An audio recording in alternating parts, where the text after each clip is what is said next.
I'll be completely honest with you. I never knew much about the deep web or the things that go on there. As a parent, all I had to know was that it was bad and that I had to keep my kids away from that place. When the day one of them got curious about the deep web and went too deep, I tried to get him off as quickly as possible. What I didn't know was that the deep web wasn't the worst of our problems. Something else was stalking us, and ignoring it was the worst mistake my wife and I could have made.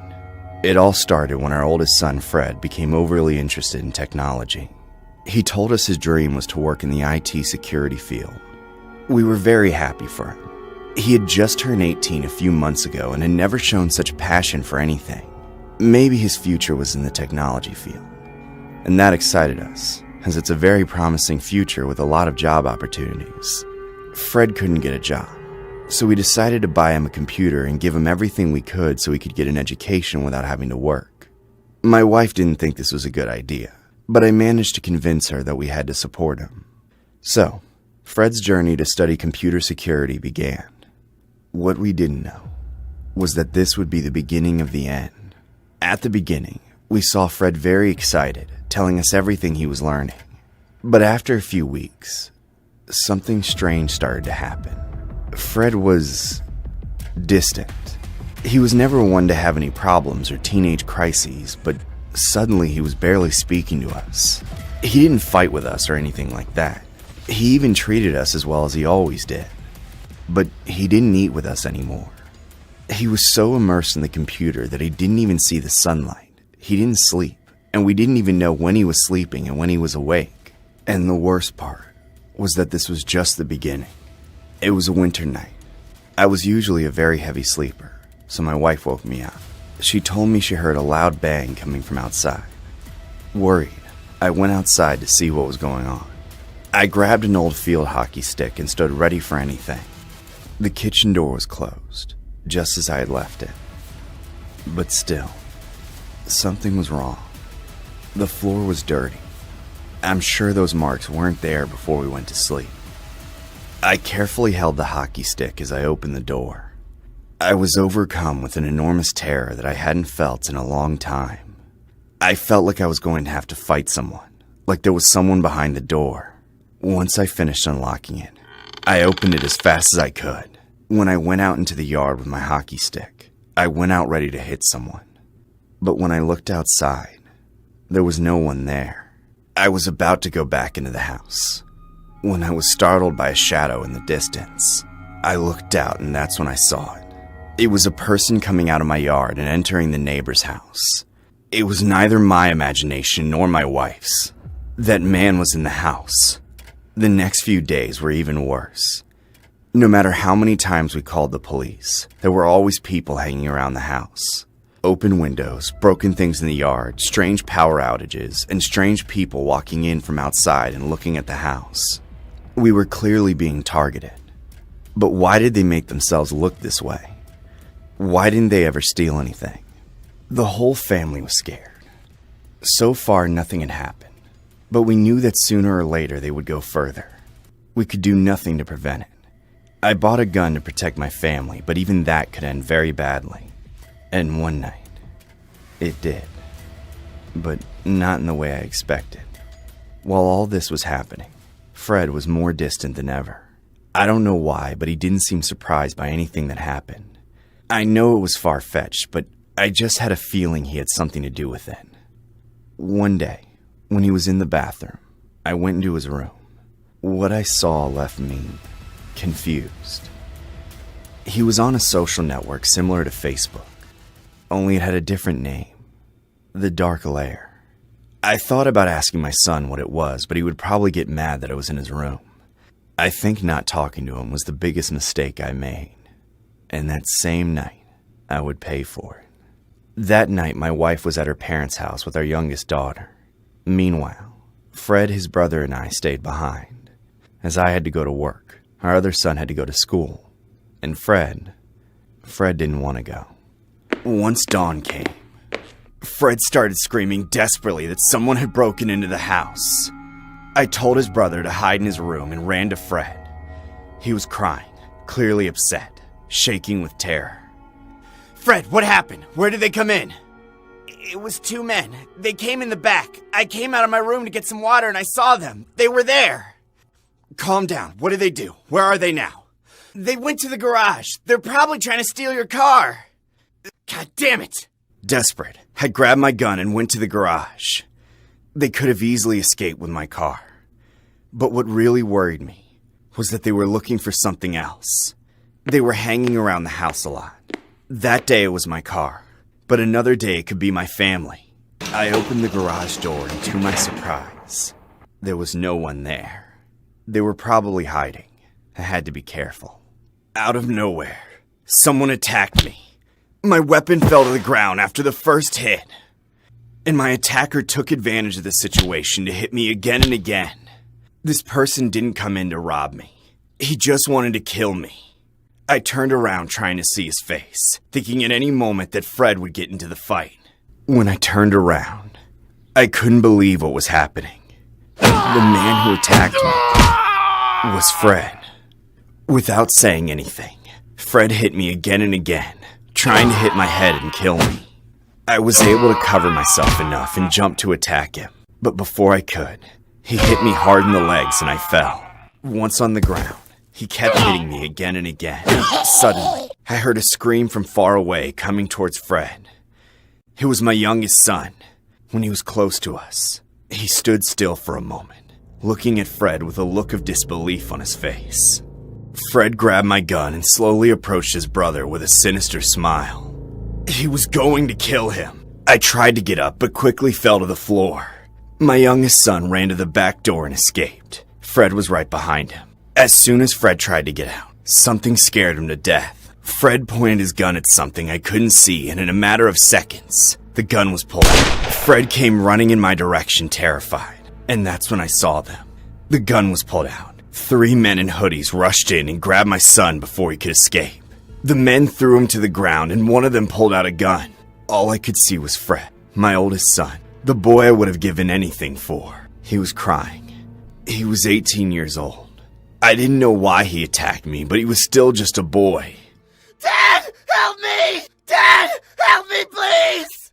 Fred, no! Suddenly, a shot rang out in the house. I closed my eyes before I saw the shot, but I knew what had happened.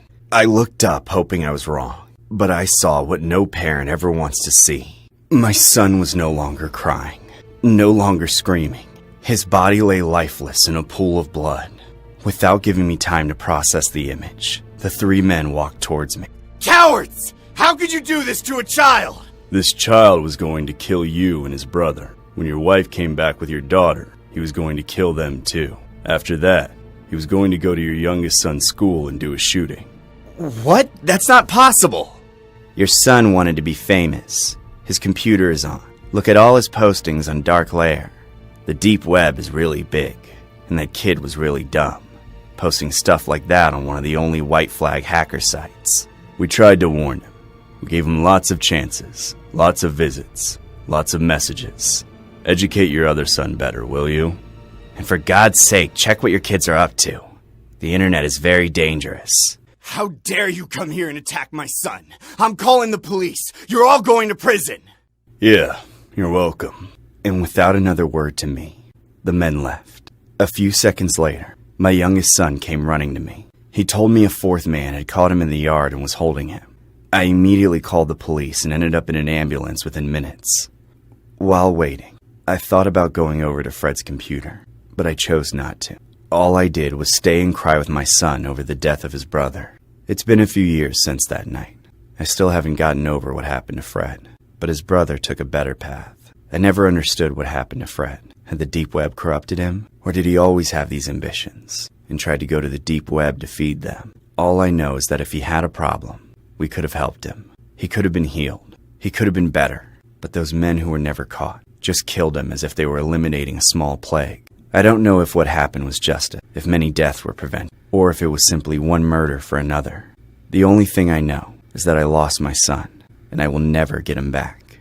Although we cannot mention the real names of the victim, the story is based on a real crime that occurred on the deep web. The deep web is normally a place for the most dangerous and perverse people in the world. But a social network called the Dark Lair is full of white flag hackers who prevent these crimes from happening and try to protect the internet from the most dangerous people, but with their own methods. I don't want you to think that I'm one of those people who like to meddle in other people's lives.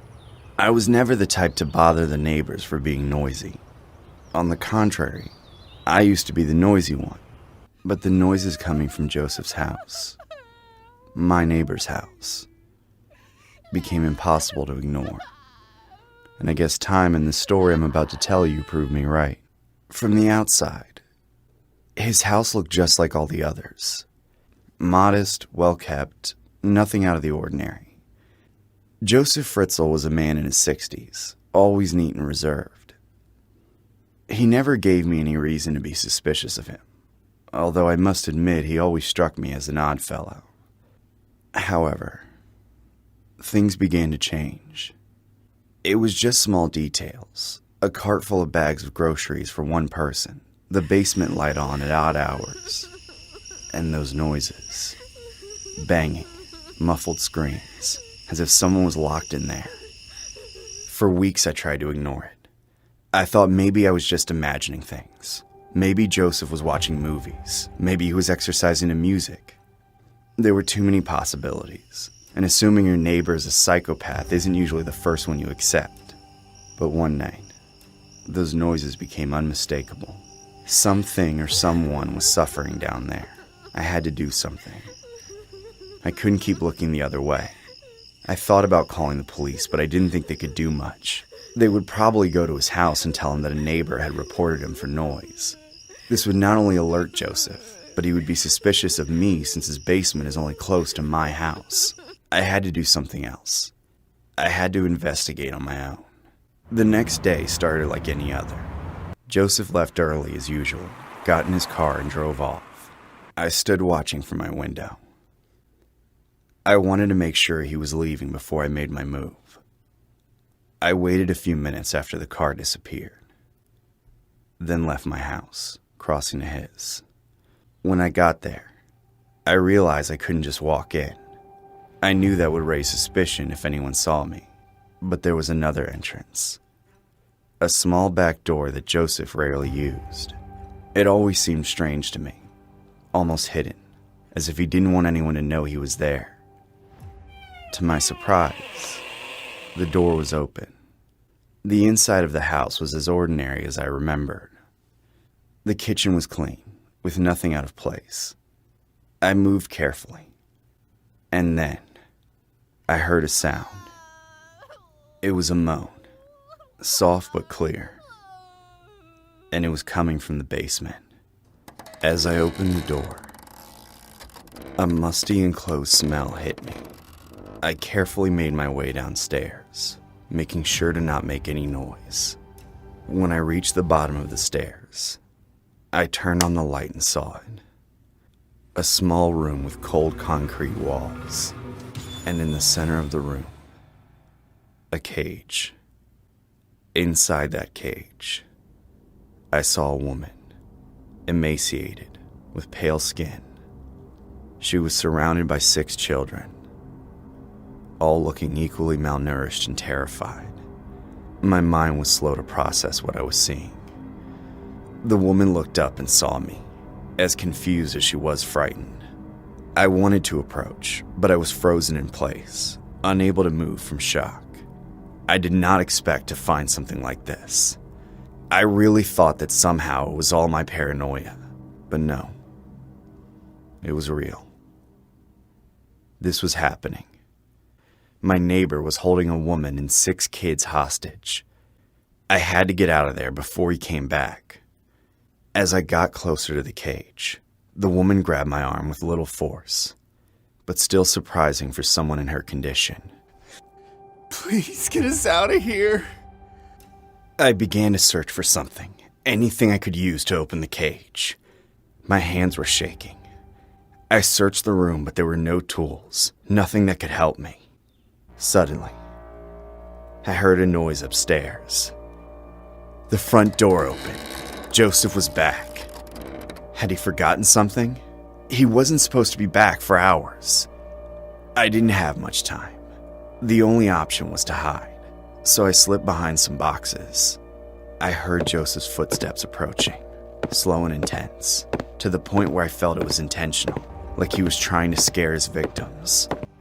Joseph came down the ladder and looked around the basement in confusion. It was at that moment I realized I made a terrible mistake. The light was not on when I entered.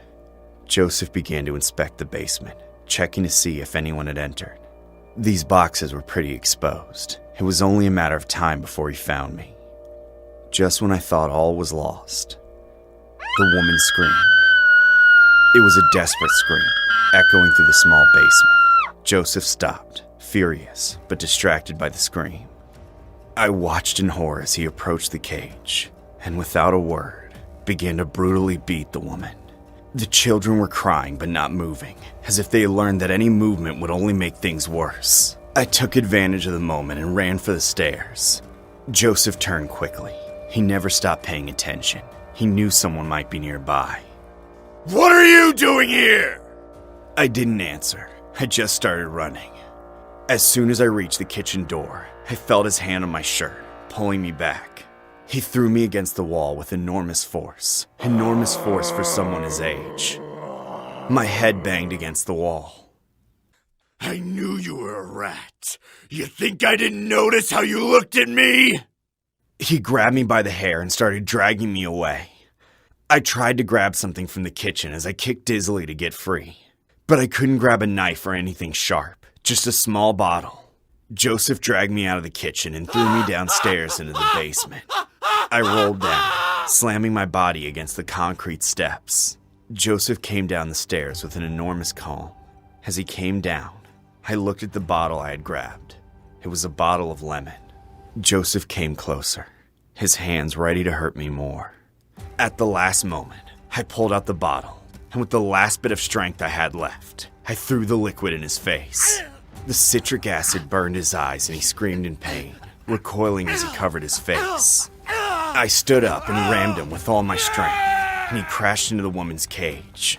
As soon as she had him in her grasp, she bit him violently in the neck. Joseph screamed in pain, and I took advantage of the confusion to crawl down the stairs and out of the house.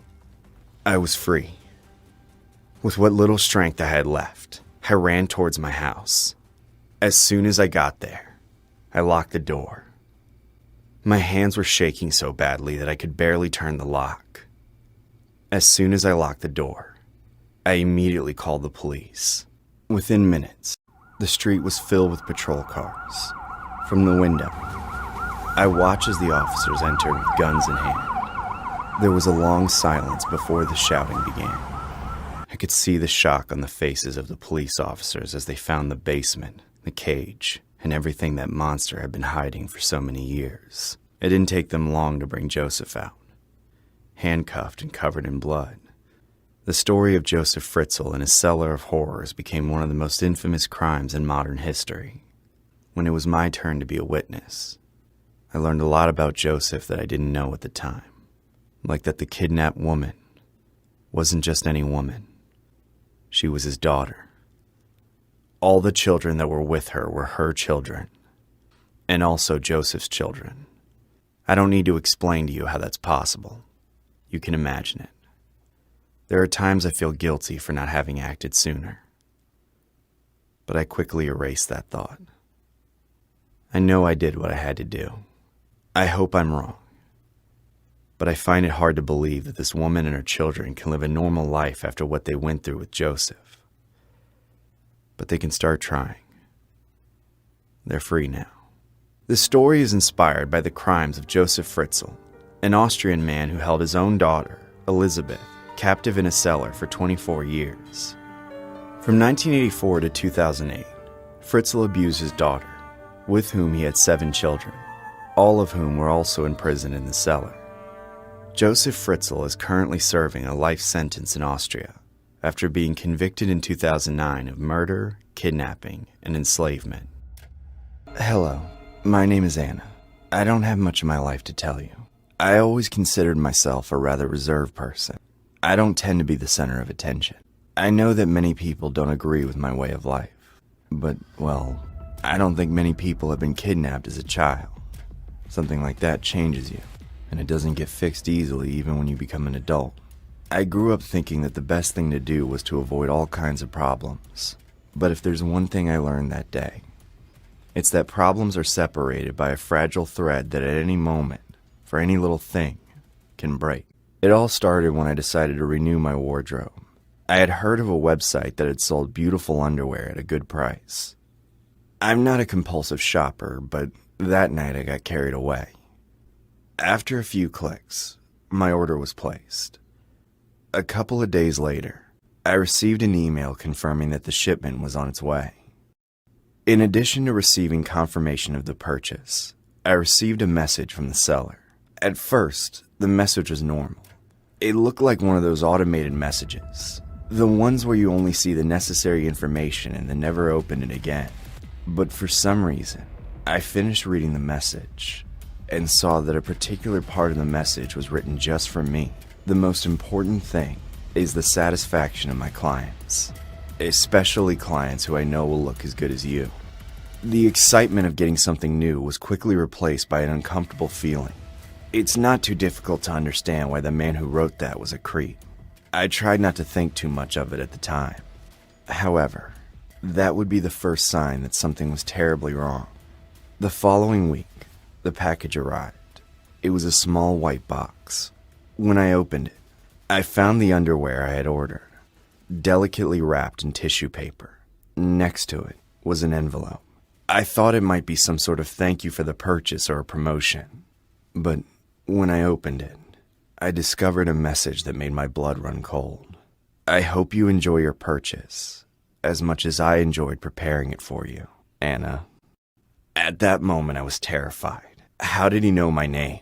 2 seconds later, I laughed at myself. Sure enough, my name was on the shipping address. I felt like I had let myself be a bit taken in by the nature of the message. But who wouldn't be? The man could easily be a stalker. He definitely spoke as if he was. The days passed without incident, and it all remained an anecdote of a place that, despite having good clothes, I definitely wouldn't buy from again. That is, until one night, as I was walking home from work, I felt someone watching me. I looked around, but I didn't see anyone. I decided it was just my imagination, a product of suggestion. But the feeling persisted in the following days. Every time I left the house, it felt like someone was following me, like there were eyes fixed on my back. I began to notice some strange things, small changes in my surroundings. The door to my flat, which I always left closed, was slightly ajar. Objects in my house appeared in different places than where I had left them. My paranoia grew, but I had no concrete evidence, just a growing sense of being watched. I know everyone would have called the police, but what would I tell them? That something in my room was in a different position than where I left it?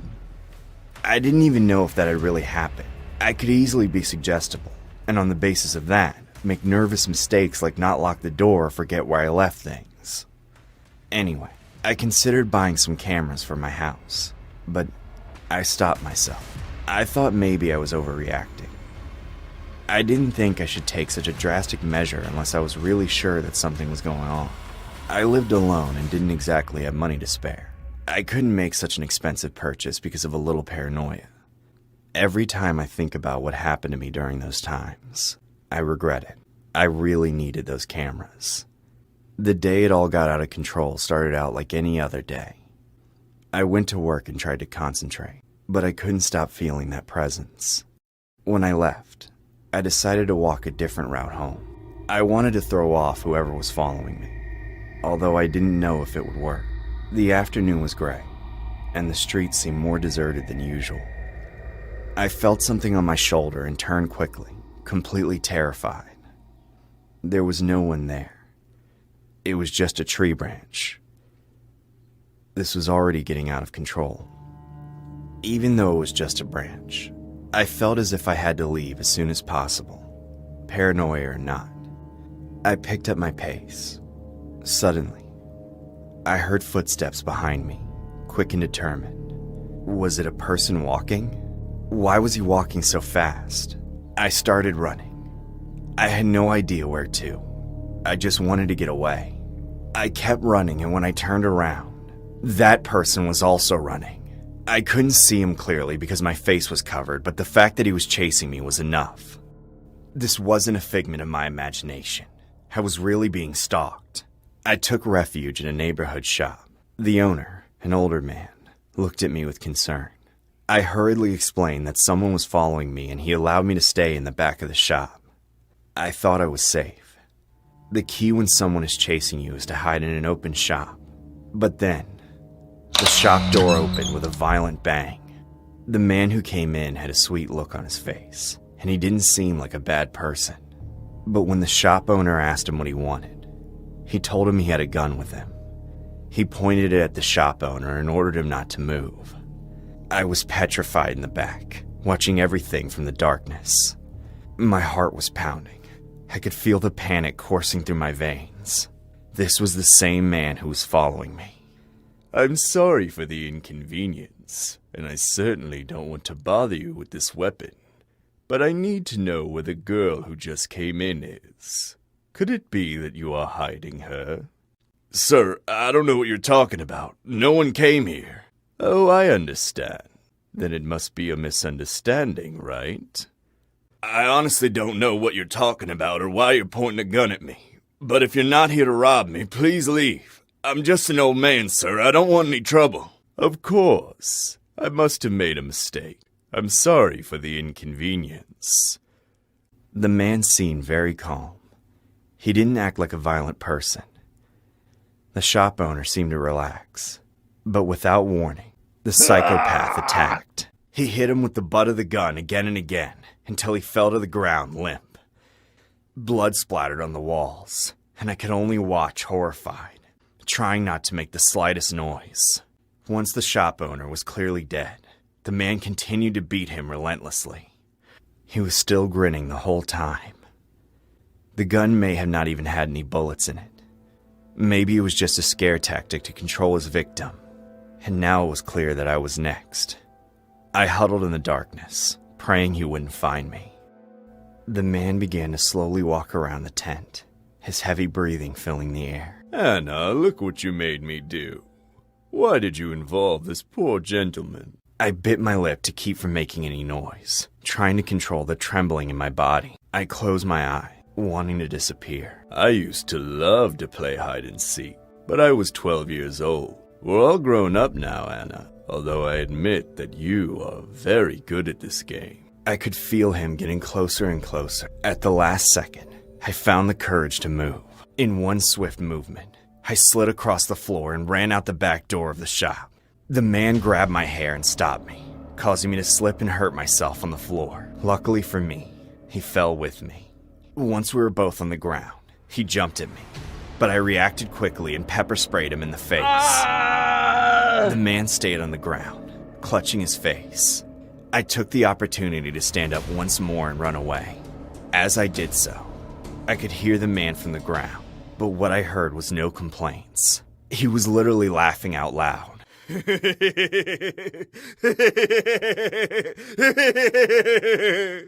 It was as if he was amused by the fact I was resisting. I didn't dare look back. I ran until my lungs burned and my legs couldn't take it anymore. Hours later, the police found the man in the shop, playing with the owner's corpse as if it were a doll. They arrested him immediately and he put up no resistance. He just smiled in a disinterested way. The policeman who arrested him told me everything, all the way to the police station. The psychopath talked casually as if nothing was happening to him. At first they thought he was just playing cool. Then they understood that this man wasn't really faking it, which made the cops very uncomfortable. When I got home after making the report, I threw myself on the bed. When I looked at it, I realized that it had a love letter on it. A letter that said how the man would torture and kill me in the most romantic way possible. And the scariest thing I read was, he planned to read that letter to me. His plan that day was to follow me home. He knew where I lived, but following me was part of his morbid desire.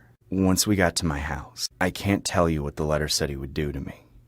The only thing I can tell you is that it was far worse than anything you can imagine.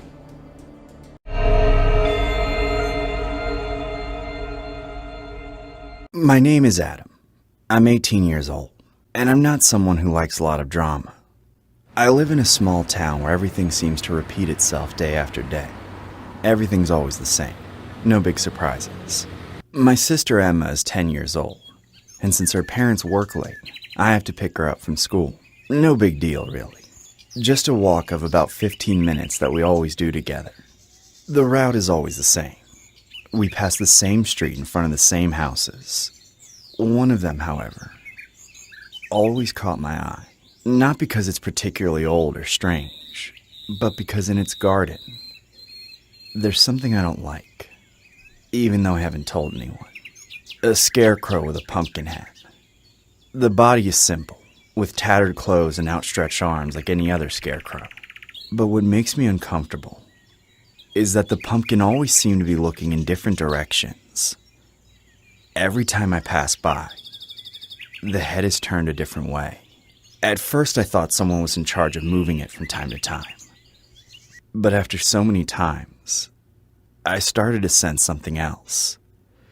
Something about that thing disturbed me, although I didn't exactly know what. Worst of all, sometimes I felt like it was looking directly at me, as if its empty pumpkin eyes were pointed at me, watching me. It was absurd, but that feeling made me walk faster every time. I never told Emma about it. She didn't pay much attention to the scarecrow. I think I was the only one who noticed it that much. She didn't pay much attention to the scarecrow. Something inside me told me it was better not to talk about it, not to give it more importance than I had already had in my mind. 3 days ago, like any other day, I went to pick up Emma from school. The day had been exhausting, and the truth is the last thing I wanted to do was go through that damn house again. But I did, as usual. However, this time something was different. The scarecrow was gone. I stopped dead in front of the house. I looked around, trying to see if he had been moved somewhere. There was no sign of him. I stood still, checking to see if he had been put somewhere else. Then Emma tugged on my arm. Emma asked me what was wrong, but I didn't know what to say. I didn't want to scare her, so I told her it was nothing and just kept walking. But suddenly, a man appeared in front of us. He was an old man, with dirty clothes and messy hair. The old man had a blank stare and a tremor in his hands. We stopped in our tracks. Have you seen him? I didn't understand what he meant. Emma moved closer to me, as if sensing something wasn't right. Have you seen the scarecrow? It's gone. I replied without thinking too much, just wanting the man to move away. But instead, he took a step closer to us, a crooked smile on his face. Be careful. He's mad at you. He doesn't like you looking at him so much. Wait, you're the one who's always moving the scarecrow? No, I don't touch him. He won't let me touch him. Seriously, though, be careful. He talks to me in my sleep. He tells me you look at him. If he's gone, maybe it's for something. Uncomfortable and looking out for Emma, I made us keep walking and ignored him. Emma was scared, but I told her not to worry. There are always crazy people on the street. But that same night, I couldn't stop thinking about the old man. How did he know I used to watch the scarecrow? When I went to sleep, the first thing that came to my mind was the scarecrow. The pumpkin with its empty smile, and the eyes that always seemed to be more attentive than they should. That feeling followed me until I finally fell asleep. That's when the nightmare started. I was in my room, unable to move. My eyes were open, but my body was completely paralyzed. I tried to move my hands and feet, but nothing. Terror invaded me when I realized that something was in the room with me. In front of me, in the corner, was the scarecrow. But it wasn't the same one I had seen in the garden of the house. No, this one was alive. Its eyes, or the holes where they should be, glowed with a strange light, and its gourd seemed to writhe as if something was moving inside it. I tried to scream, but no sound came out of my mouth. Then, from the holes in the pumpkin, worms began to come out. First one, then hundreds, thousands. They slowly advanced toward me, crawling across the floor, across my bed, and across my body. I felt them crawling into my ears, into my mouth, into my eyes. It was an indescribable horror. I couldn't move. I couldn't scream. I could only feel how those creatures entered my body. And then, I woke up. I woke up drenched in sweat, my heart beating a mile a minute. It took me a moment to realize that it had all been a dream. I staggered to my feet, my head spinning, and went to the kitchen for a glass of water to calm down. When I returned before going back to bed, I looked out the window into the courtyard. What I saw froze me in my tracks. There, in the middle of the garden, was the scarecrow. My first impulse was to go out. I wanted to see it up close, to confirm that it wasn't another nightmare. I took courage and opened the door, walking towards the pumpkin that was perfectly placed at the top. I looked at it closely. The smile was still there, empty and crooked, but there was nothing strange about it. No worms, no light, just a pumpkin, motionless. But when I turned around to go back, I felt a pressure on the back of my head. Something was squeezing my skull hard. I fell to my knees, screaming in pain. The pressure was increasing. It felt like my head was going to explode. The bones began to crunch and the pain became unbearable. The scarecrow was squeezing me. It was moving as if it were a person. I could feel my skull cracking into 1,000 pieces. My eyes were popping out. I could only see red. The blood coming out of my eye sockets had blurred all my vision. And then, suddenly, I woke up again. My breathing was agitated, my body trembling. I had fallen asleep again. Or maybe I had never woken up in the first place. I had no idea what had happened. I looked at the clock. It was early morning, but I couldn't go back to sleep. I got up again, this time more calmly, trying to convince myself that everything that was happening wasn't real, that they were just dreams provoked by the old man and his words. I went to the courtyard again, looking for some sign of what I had seen before. But there was nothing. The scarecrow was gone. I returned to my room, calmer, though still with an uneasy feeling. But as I entered, I fell to the floor in surprise. I pinched myself to see if it was a dream. But no, I was awake. On my bed rested a pumpkin, identical to the one in the scarecrow. Hillcrest Lane is a quiet place. The kind of suburban street where every house looks the same. Big lawns, 2-car garages, lights off by 10 p.m. You'd think a place like this would have security cameras or alarms. But that's the thing about the people in neighborhoods like this. They don't expect trouble. They assume danger stays far away in these parts of town, which works for guys like me. I was standing in the shadows, just outside the side gate of a house that I'd been watching for a couple weeks, 421 Hillcrest Lane. It belonged to a guy in his early 40s. He lived alone and worked a boring 9-to-5 job. Every night he came home, parked his car in the driveway, and disappeared until morning. No guests, no family, just him. I waited just to be sure, glancing at my phone. 11:42 p.m. The lights had been off for over an hour. Perfect. The gate creaked softly as I pushed it open, slipping into the backyard. I'd chosen this house for a reason. No dog. Had an alarm system that I could easily defuse, and a sliding glass door with a lock I could easily pick. I put on my gloves and started working on the door, and within 2 minutes I was in. Inside, the house was dark and still. My eyes adjusted quickly as I took in the layout. Living room to the left, kitchen straight ahead, a staircase leading to the second floor. My heart raced, but it was the familiar thrill of the job, the rush of knowing I was in someone else's space, with their belongings at my fingertips.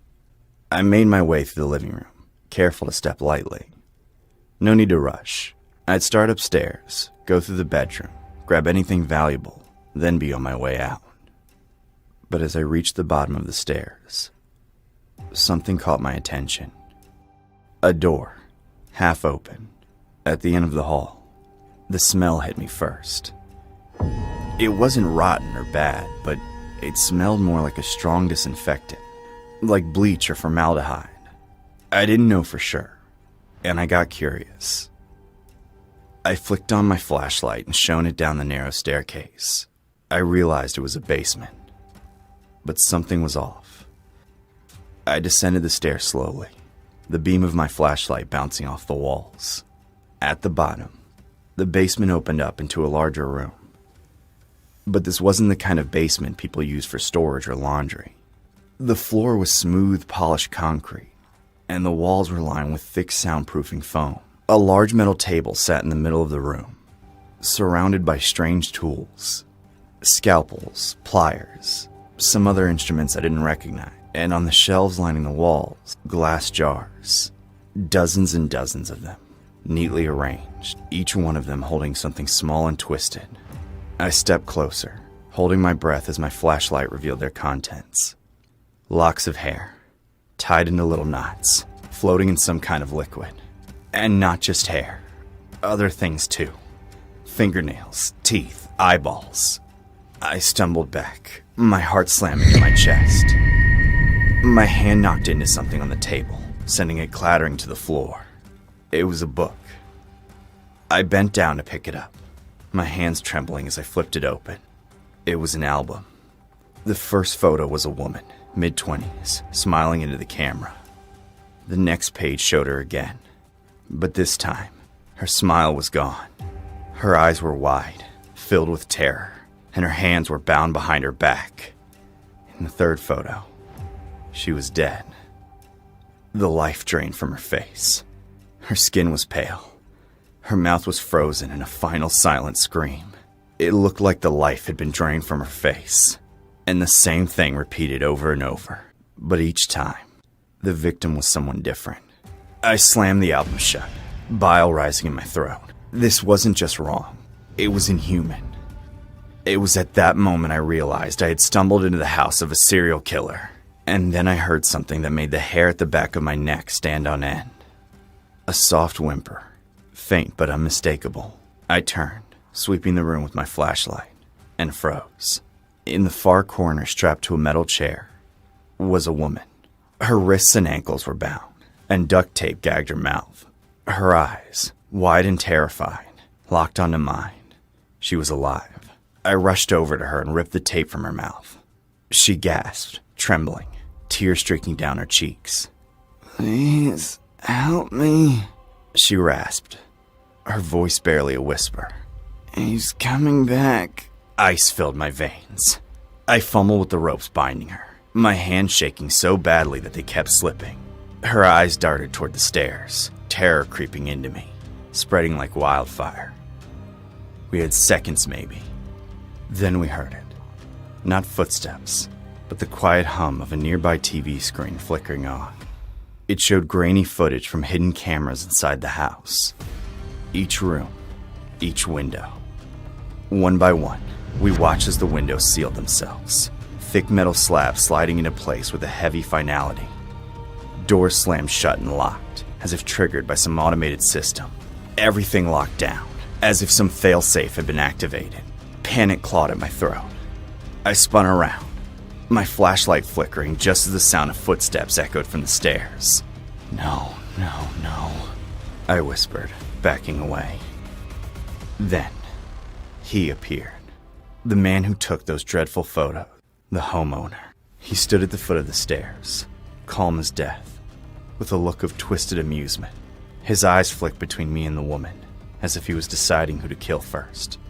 In his hand, he held a long gleaming knife. "You're not supposed to be here," he said, his voice low and almost disappointed. Every instinct screamed at me to run, but there was nowhere to go, nowhere to hide. If I had any chance of escape, I'd have to get past him first. And even then, the whole place was sealed shut.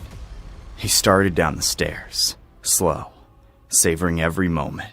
I grabbed the nearest thing I could find, a metal rod, and held it in front of me. My heart pounded so loudly it drowned out everything else. "Stay back!" I shouted, but my voice wavered, unconvincing. He smiled, a slow, deliberate grin that sent chills down my spine. "You don't understand," he said, his voice calm. almost playful. This is my home. You're the intruder. You're supposed to attack me. I'm supposed to say stay back. Before I could react, he lunged at me. I swung the rod with everything I had, but he was too fast. His knife slashed across my arm, sending a searing jolt of pain through me. Blood poured from the wound, staining the floor, and I fought to stay on my feet as dizziness washed over me. At that moment, I realized I wasn't getting out of here alive. Not in this basement, not against him. He lunged again, knocking the rod from my hands. It clattered uselessly to the floor as I fell back, crashing hard. The air rushed out of my lungs as he pinned me down with his foot, pressing against my chest. The knife glinted in the dim light. Raised slowly, he aimed at my throat. This was it. Time slowed as I braced for the end, watching the blade descend. But then, she appeared out of nowhere. The woman I'd freed. She was bloody and trembling, but she was alive. She swung the rod I dropped with all her strength. A raw primal scream ripping from her throat as the heavy metal connected with the back of the killer's skull. The crack echoed through the basement. His body crumbled on top of me, unconscious, his knife clattering to the floor. I shoved him off, gasping for air, my chest heaving. Together we bound him to the metal chair, making sure he couldn't move. His head lolled to the side, blood dripping from the gash in his skull. He was out cold, but we didn't take any chances. The house was still locked down, but the woman, named Sarah, knew how to disable the security system. She'd been watching and learning. Within minutes, the doors clicked open. We didn't waste a second. We ran through the basement, up into the house, and out into the night. Cold air finally hit my face like a slap. And for the first time since stepping into that nightmare, I felt like I could breathe again. My arm throbbed, but I didn't care. We reached the street, and Sarah, with trembling hands, started calling the cops with the phone she had retrieved from the killer's pocket while tying him up. I simply collapsed onto the curb, staring up at the night sky. Rain falling in soft droplets. I was alive. I had come so close, too close, but I made it. As the distant wail of sirens grew louder, I closed my eyes, whispering a silent thank you to God, and quietly slipped out of there before the cops arrived. I'd been reckless, greedy, and walked into the wrong place, thinking it would be easy, but I survived. After that night, I never wanted to rob again. One of the most frequent questions I usually get asked as a now retired cop is, what's the craziest thing that has ever happened to you as an officer while you were out on patrol? I always find it a bit difficult to answer this question, as it's very tricky to choose just one crazy experience to tell. I was a cop for more than 30 years, and I saw some pretty messed up stuff throughout my career. But in all that time, I truly believe that nothing was more terrifying than the scenes I witnessed on October 31st, 2016. I can still remember every detail of that fateful Halloween day, as the disturbing events that transpired that night were things I never experienced as a police officer. It all happened during the 2016 mass clown hysteria. I went on my routine night patrol on the 31st of October 2016 with my partner Joe. I expected us to have another quiet patrol evening like we often did. However, a few minutes into our usual night patrol, we began to receive the most disturbing 911 calls from all over the state. Numerous residents called in screaming, telling us that there were killer clowns everywhere.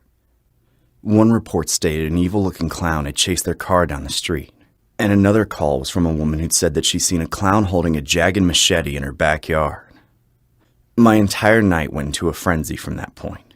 Joe and I tried our best to round up all the individuals who were dressed in clown costumes terrorizing the state. Most of the people we brought in were either 18 or 19-year-old teenagers who had decided to be part of the clown hysteria by chasing kids and messing around the streets. I can still remember how we brought in a 17-year-old boy named Cole. He told us that he and his friends had seen the clown craze happening in several videos on social media. So apparently they all decided to buy clown costumes and run around town while filming everything to post on their social media. After we'd rounded up the teenagers, we started to bring in the real sickos. Around 1:30 a.m., we took in a man named Jaime. He had a criminal record and was holding a weapon when he was apprehended. When we asked why he was dressed up as a clown causing a disturbance to several residents, Jaime told us that his purpose in life was to terrify the world, and he was just doing his part at that time to terrorize the town. Most of the people we brought in from this point of the night were all truly disturbed. Similar to Jaime, the creeps we arrested were all middle-aged men. Most of them had previous records and were using the chaos to carry out sinister and criminal acts. We found one of the men dressed up as a clown in a woman's bathroom after we received a troubling 911 call. Further investigation showed that the woman was his ex-girlfriend and she reported him for stalking her on several occasions. Another clown had been reported several times earlier in the night for terrorizing the kids who were out trick-or-treating. Several witnesses said they'd seen him violently pick up little children as he ran up and down the street screaming before throwing them on the floor and taking the sweets they'd been given. To put the angered parents at ease, we took all the information and statements we'd gathered from both the witnesses and victims, and we managed to track him down to a nearby street.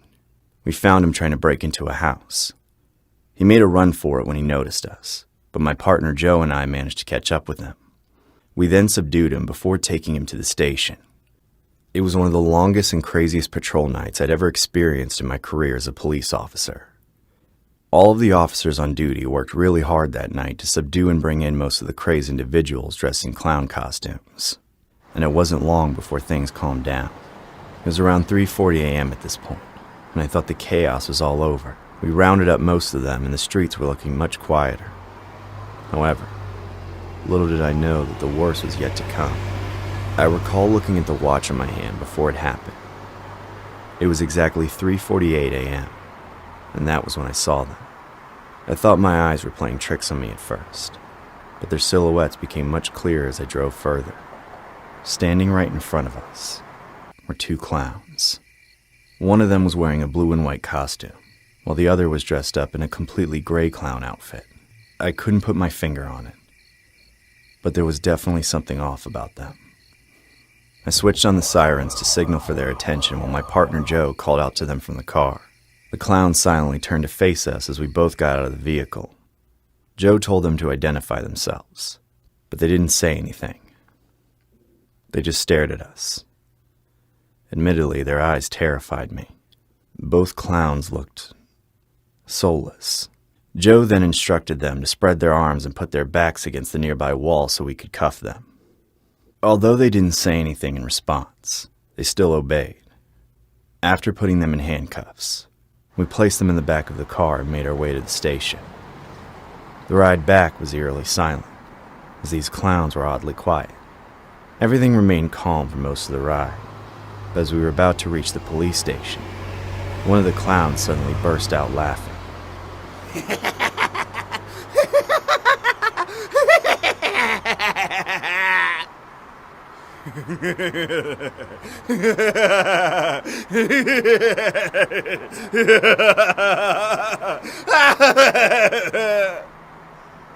It wasn't long before the second one followed suit, and in a matter of seconds, these clowns, who hadn't uttered a single word, were now laughing maniacally, as if they just witnessed the funniest thing in the world.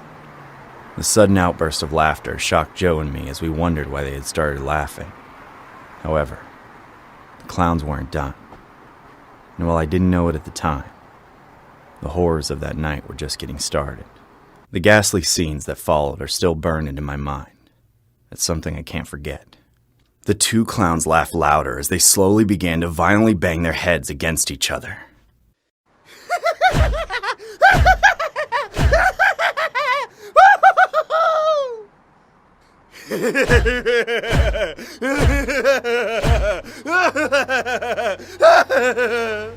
My mind struggled to come up with an explanation for why they were doing this. I didn't understand why they suddenly wanted to hurt themselves, as the continuous and violent banging of their heads against each other caused serious cuts and bruises, and it wasn't long before they began to bleed from their mouths.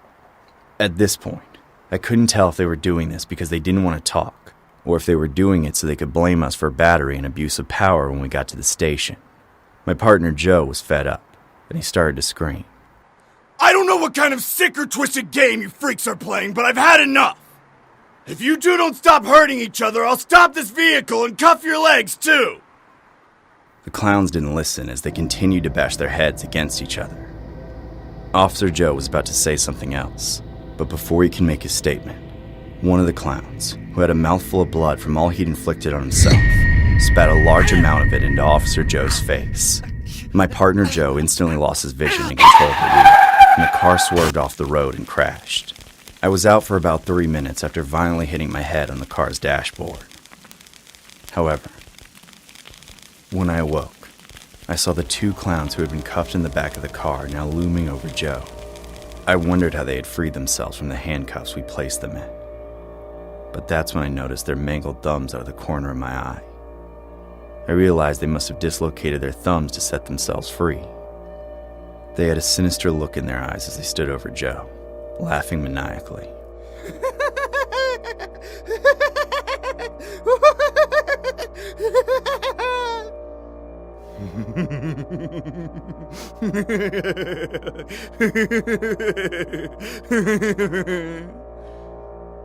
Before I could do anything, one of the clowns rushed toward Officer Joe and began to viciously bite off his ear.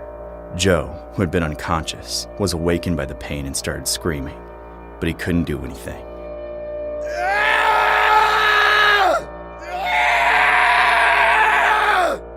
The second clown held him down while the first one continued to bite and chew off his right ear. I was still concussed at this point, but I managed to crawl out of the car. I didn't hesitate to point my gun at them as I said, "You clowns are assaulting an officer. If you don't stop now, I won't hesitate to shoot." After my warning, the first clown stopped biting down on Joe's ear, and they both backed away. I told them to lie on the ground so I could cuff them again, but they ignored me and ran for the woods. With no other choice, I opened fire and hit one of them in the knee. But before I could take another shot, they had disappeared into the darkness. I tried to chase after them. I didn't want those sickos on the loose. But no matter how hard I looked, I couldn't find them. I eventually gave up and went back to check on Officer Joe. I'd already called an ambulance earlier before chasing after them, and even though his right ear was mangled, the paramedics told me that the sick clown had only bitten off the uppermost parts of his right ear.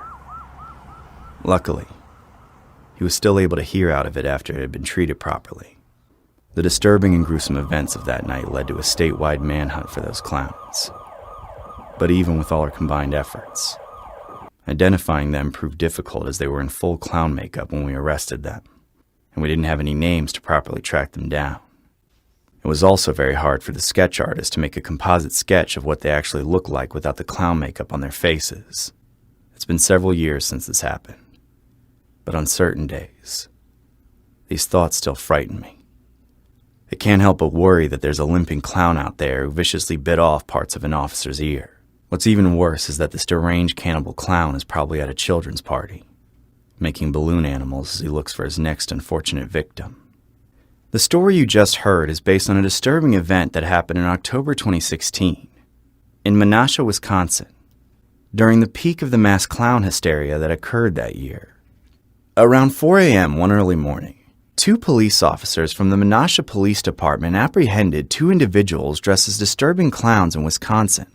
The arrest came after a slew of alarming 911 calls, reporting several clown attacks that had been coming in throughout the month of October.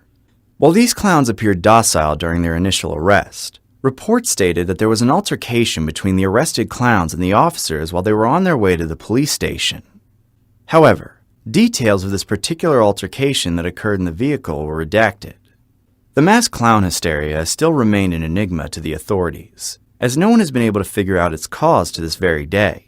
The unanswered questions lead to another cause of concern for the authorities, as reports show that while some of the individuals who dressed up as clowns were apprehended, most of them who escaped capture are still on the loose. And no one knows when they might decide to dress up as clowns again and wreak havoc across the United States.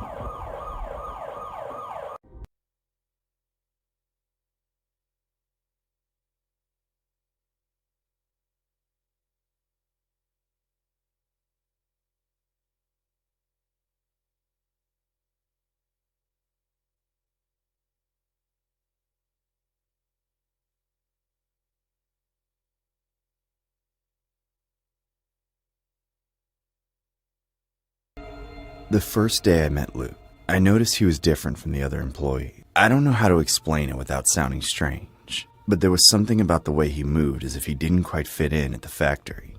He had been hired a few weeks ago on the night shift, just like me. We were both working in one of Amazon's huge warehouses, packing boxes for hours on end without a break. The work was repetitive, but it paid well, so I wasn't complaining. Luke was quiet, kept his head down, and did his work in silence. Unlike most, he didn't talk much during breaks or participate in team conversations. There was something about his look that made me uncomfortable. Every time I saw him, I had the feeling that he was watching me, even when he wasn't looking directly in my direction. However, every time I turned to check, he was immersed in his task, as if nothing was happening. At first, I thought it was paranoia on my part. After all, we were all cooped up in that factory for 10-hour shifts, and fatigue plays tricks on you. I didn't approach him for the first few days, nor did I need to. The dynamics of the place were clear. You did your work, you took your breaks, and you didn't bother anyone. But everything changed when Tom, my closest coworker, started noticing the same things I was noticing. Tom had been at the factory for years, and if something was bothering him, it was a sign that something was wrong. "Have you noticed Luke?" he asked me one night over coffee.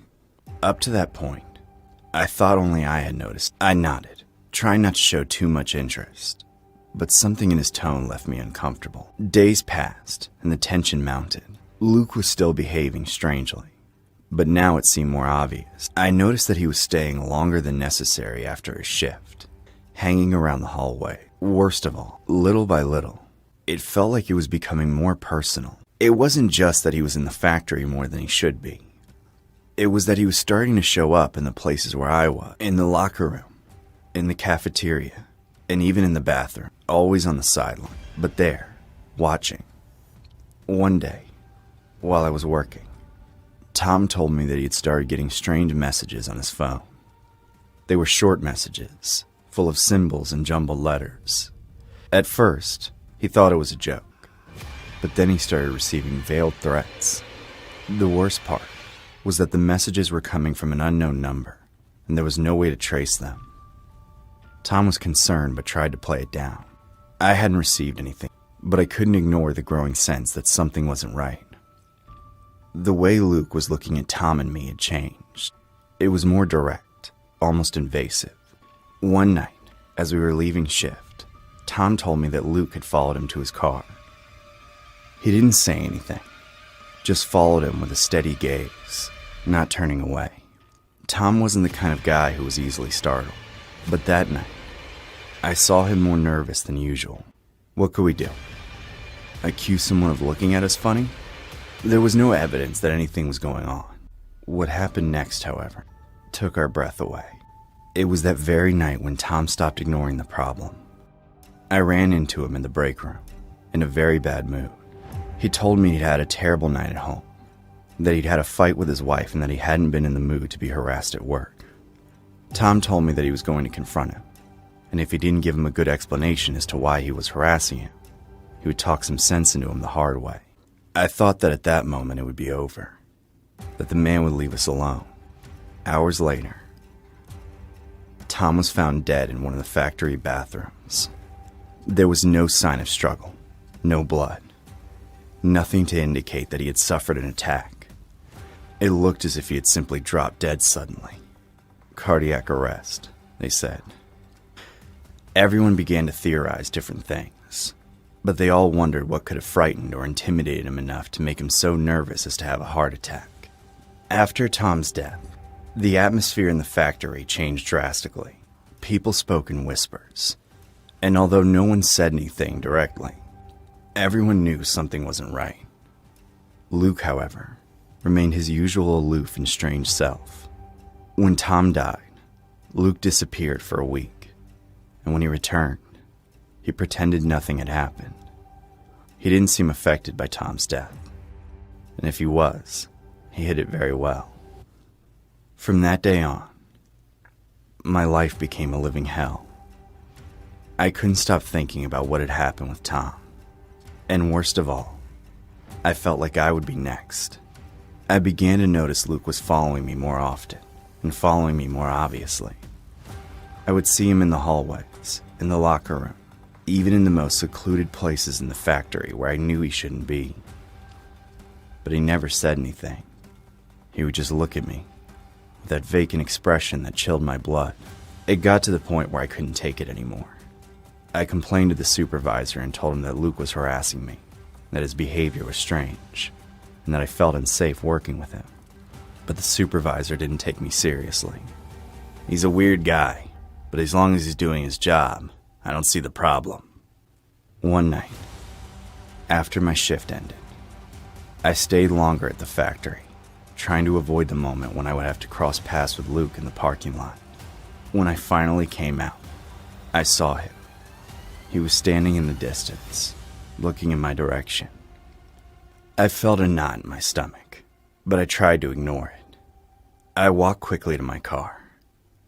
But when I was halfway there, I heard hurried footsteps behind me. I turned just in time to see Luke running toward me. I didn't have time to react. In a matter of seconds, he was on me, hitting me with brutal force. He threw me to the ground, and before I could get up, he kicked me in the ribs, knocking the wind out of me. The only thing I remember clearly is his face. There was no hatred in his eyes, no anger, just a kind of disturbing calm, as if what he was doing was the most natural thing in the world. I got up as best I could and tried to defend myself, but it was useless. Luke was stronger than he looked. He grabbed me by the neck and threw me against one of the cars in the parking. I felt the impact throughout my body, but fear kept me alert. I staggered to my feet, and that's when he spoke for the first time. He said only one thing, in a tone so cold it chilled me to the bone. "You shouldn't have laughed." Those words stuck in my head. Suddenly, it all made sense. I remembered a day, early in his arrival. Tom and I had laughed at Luke for doing a procedure wrong on his first day. Had he really harassed us and killed Tom just for laughing? Suddenly, the man took off his shirt. His body was covered in tattoos, but they weren't just any tattoos. They were satanic tattoos, pagan and satanic symbols all over his body. I fell to the ground in fear. This man was terrifying. This was the last thing your friend saw before he died. He overreacted a little bit, but I admit he got very nervous when I told him I was going after his family. I barely had time to process what was happening when he punched me in the stomach. So much so that I fell backward and almost lost consciousness, but I found the strength to run to my car. I could barely breathe because of the pain in my ribs, but fear drove me on. I managed to get into the car and start the engine just as Luke was a few feet away from me. I accelerated without looking back, pulling out of the parking lot as fast as I could. I didn't stop driving until I got home. I locked myself in my room, shaking, trying to process what had happened. I didn't know what to do. Call the police? Tell them I was attacked by a coworker? They would surely investigate him, but Tom's death had already been closed, and they wouldn't arrest this man just for attacking me. What would come next after he's freed, too? I was too afraid of what Luke might do if I reported it. I never went back to work at the factory. I quit my job without warning, changed my phone number, and even moved cities. But the fear doesn't go away. Every time I go out on the street, I feel that someone's following me. Every noise, every shadow reminds me of Luke. I don't know if he's out there, looking for me. My family might still be in danger. And I'm not going to lie to you, I'm scared to death. The story is based on the recent tragic event of a man who died in an Amazon warehouse. The man was found dead in the bathroom, victim of cardiac arrest. The circumstances of the death are still a mystery,